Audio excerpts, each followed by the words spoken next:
Hello, आप कौन? मैं बिजली बोल रही हूँ, आप कौन बोल रहे हो? मैं खंबा बोल रहा हूँ।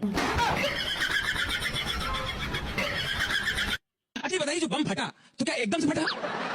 नहीं नहीं, एकदम से नहीं फटा, एकदम से नहीं फटा। बम पहले हमारे बाजू में आए, फिर मुझे देख के थोड़ा सा शर्माए, फिर लुढ़कते लुढ़कते मेरे नजदीक आए, फिर नजदीक आके बोले मैं बम हूँ, आप बुरा न माने तो फट लूं। मैंने कहा जब आ गए हो तो फट लो। यार ये बिजली कहाँ से आती है? मेरे मामू के घर से। वो कैसे?